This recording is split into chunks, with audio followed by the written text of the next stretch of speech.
All right. I hope everyone has the next wine now. I realize one thing I should have said on the cava but didn't is, of course, that Miro was from Catalonia, so cava will pair perfectly also with the wonderful artwork around the room. And we won't be back in Catalonia, so I thought I'd mention that before we move on. So, next wine. And here we're now wholly on to still wines, and each one we're going to showcase a different grape. So we're now on Albariño.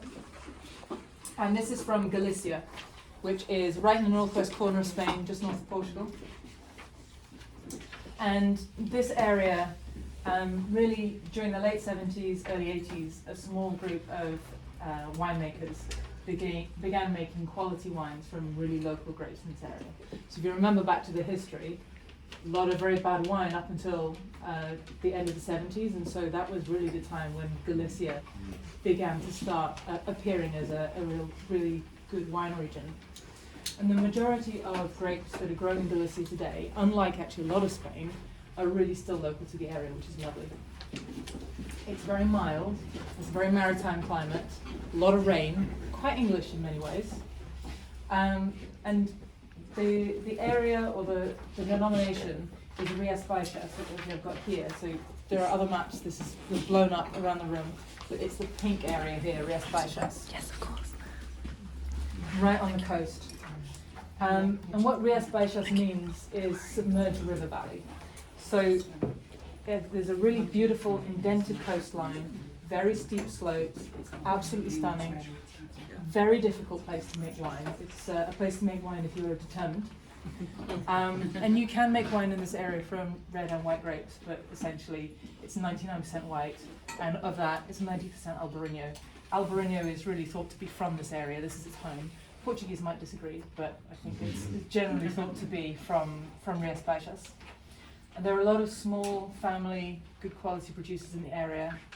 And it's typically a style which is stainless steel, not oaked, fresh, consume young, but perfect for that style. So this one we have is, again from the Wine Society, all the wines are from the Wine Society this evening. This is the Society's exhibition Albariño from 2024. It's by Paso de Señorans, which is an estate founded in 1989 by the Bueno family.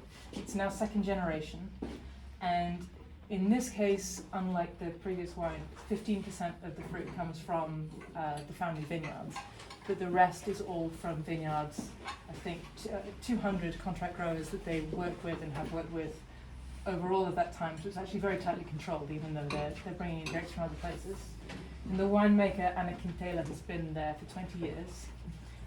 So it's a very well-established, good quality producer of Albariño, and it's no surprise that the Wine Society chose them. This one, as is typical, tank fermented, no oak, 100% Albariño, and give it a try. So you'll find it's a little bit flinty, a little bit mineral. You get a sort of a peach note, which is very typical of Albariño. Also citrus, a bit of white flowers on the nose. Very high acid, also very typical of Albariño.